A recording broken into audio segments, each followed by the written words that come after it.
It says I'm live. Hey. It's Dave Knight here from 13daytrade.com. Thanks for watching. Thanks for being here. Today was Sunday. I didn't make a Friday update.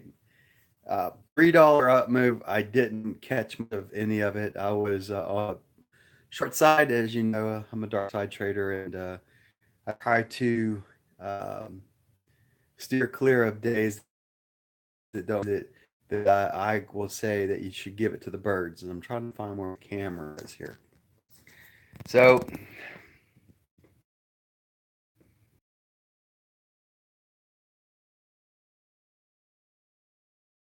traded for our son's baseball. They got the scrimmage here in minutes, another hour or so at Mount Pleasant, PA, and we're getting ready to watch that, and that's kind of fun. So that keeps me busy. On the other side of this, the Friday move, and this is something that I thought I had a question come in my email box. It's basically said, without giving the person's name, what kind of metrics do you use to help performance? And a lot of it has to do with, is it a mental issue or is it a trading plan issue? So, in other words, am I screwing up my trading own mental issues? Am I inferring what may or may not be happening at the time? Or is it a trading plan where I'm actually physically taking a trade due to a plan that I've already put in place? So if it's a trading plan type of issue, so in that case, that I'm incorrectly inferring, or did I trade it correctly and it just didn't work out? So if it's trading plan related and it's not working out, and it's all and I've taken it to, this is a signal. I believe this signal. I take it, and it's become okay with those. So being able to know when to stand aside on any given day is usually the most important factor that should be taken into account. On the other side, is it a mental issue? In other words, am I seeing things that I shouldn't be seeing, and therefore I'm losing money and be losing? If it's on that side, my revenge trading and my you name it. As far as the issues go, the issues are far and fast when you're trading. You get emotionally attached to a trade. You can't believe certain things happening. You jump in too quick. One of my biggest issues that I have is jumping in to a market that shouldn't be jumped in. A lot of times I find myself getting involved in a market that's not trending. So at least that seems to be my had been my issue in April and much of May. Now, as June came around, I started, taking a step back and if it's a true move, volume, in my humble opinion, will precede any motion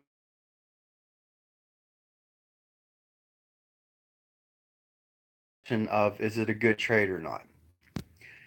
And then you're looking at, is it a trend or not? At least in my humble opinion, is it trend worthy? Or I talked about a few videos ago, spare square worthy, right? Should you be involved with that situation? Now, you can argue all kinds of things when it comes to relation. You know, obviously there was traders that if in butts and candy nuts, if I would have just went long in the open on the U.S. market at was that 9 a.m. CT, you know, that was one of those days that you could have just been long and stayed long the whole day and captured what, $2.50 move. It was up basically a dollar before the market even opened in the what used to be the former open outcry here in the United States at 9 a.m. So it was a $3.50 move or something like that. Those kind of moves just happen. As far as my spreadsheet related, it went above a 12p mark. So an average range of movement on from the low to the high, I believe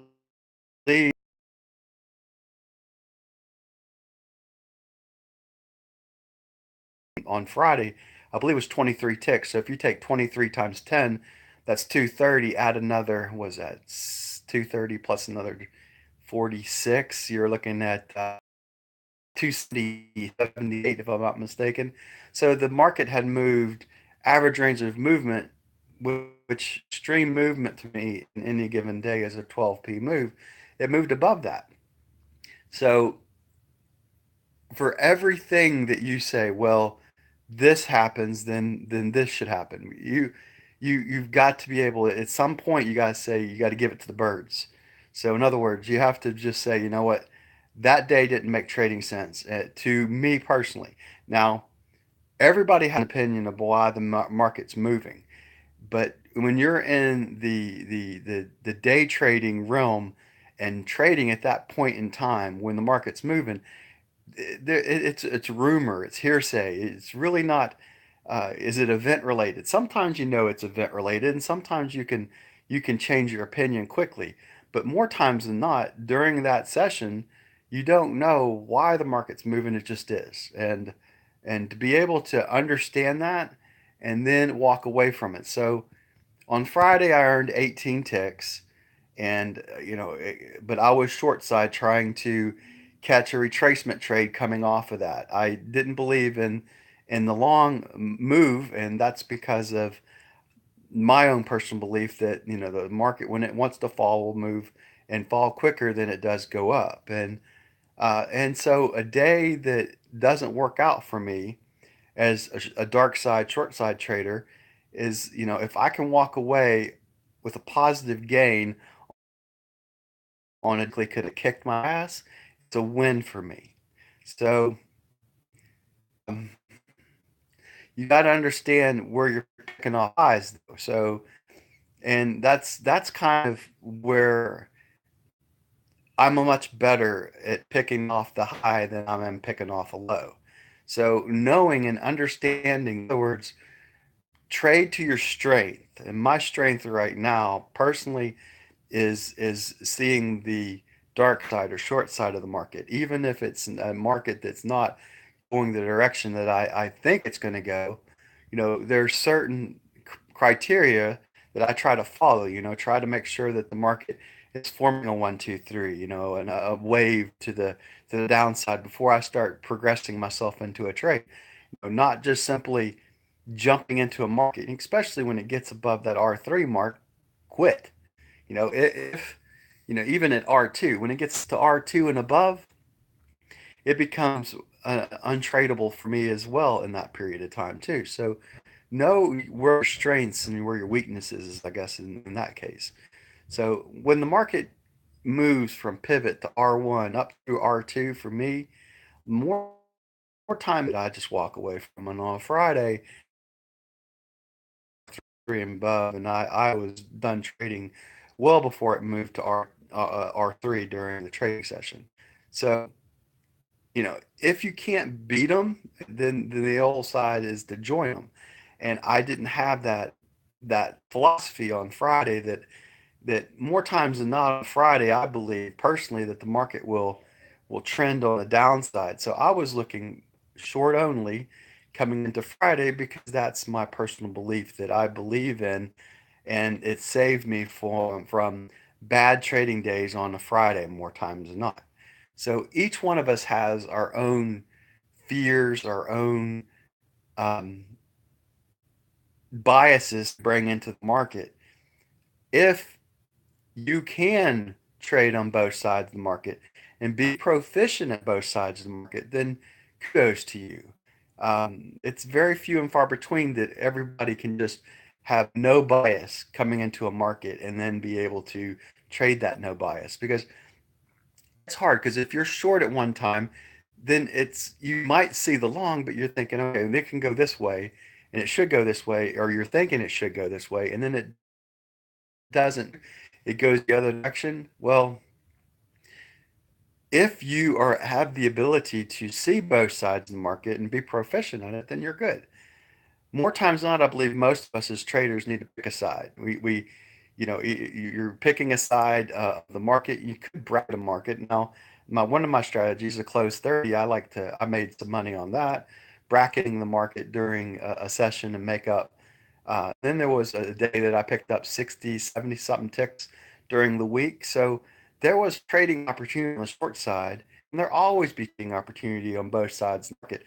But find what works for you. What makes sense for you in any given session or your trading plan. So understand where you are. And another important component that I believe a metric that you need to have is what's your education budget? Um, what kind of dollar amount are you using? And don't expend that dollar amount per year, per month, or however you want to divide that out. And if and the third thing, and probably the most important thing about trading, is to know and be okay with stepping aside when things for you. When you think to yourself, I just haven't figured all this out. Mentally, when you take that step aside and you say, I'm done, um, there's a relief that comes into that mental break that you have when you just say, I'm done, I'm not turning on the computers. And when I do that, I take at least a month off.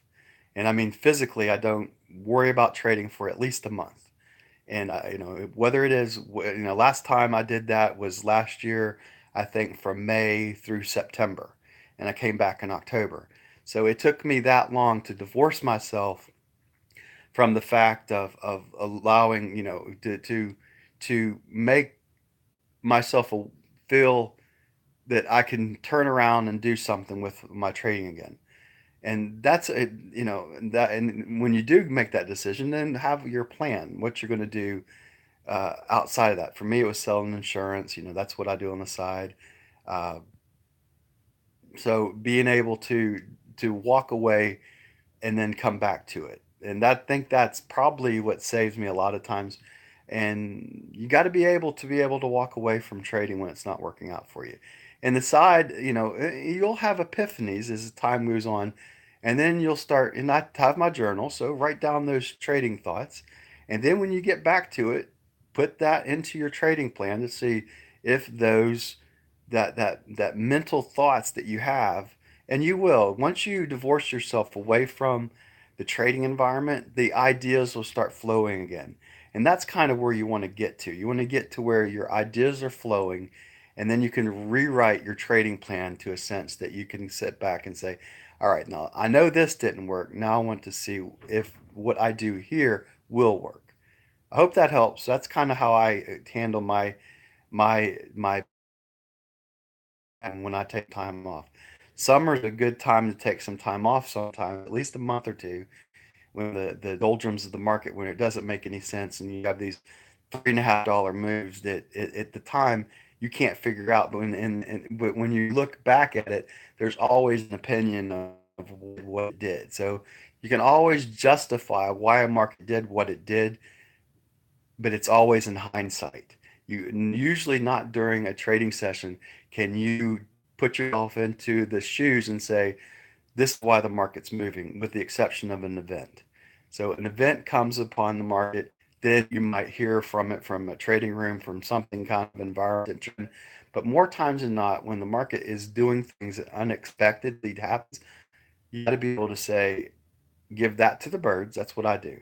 Give it to the birds. Say, in other words, it's something I don't understand at this point, and then go back to it and see, is it something that I could correct in my plan, or is it something that just simply I need to say, give it to the birds and allow it to not affect my breathing? I hope that helps. This is Dave Knight here from 123daytrade.com. Hope you have a great trading week this week. Let's make it a good one. That's about it. Let's see how the market reacts from Friday's move. I'm expecting that when the market opens up, we'll probably open up high and maybe knock on wood here. Hopefully, after the market makes its move up, that we might see a sell-off into the Monday session itself into Tuesday. So that's hope. At least as the dark side trader that I am, that's kind of the plan. I'm going to try to attack the markets. I'm going to let the market open up, and I believe the market will move up to start on Monday and into the U.S. markets. And it might take to mid morning, 11, 11:30 to 12. Who knows? market to be able to rest and then start coming down off of that. Who knows? So have your plan and trade your plan. That's my plan right now. So in 11 is 10 a.m. CST. That's kind of where I'll be looking at the markets as it opens up at 8 a.m. CST, and given a couple hours for all of that hip hip hooray, whatever that one song is, but allow the market to work its way out. And then if it makes sense to get involved in it a little bit later, high volume always has to precede my trades.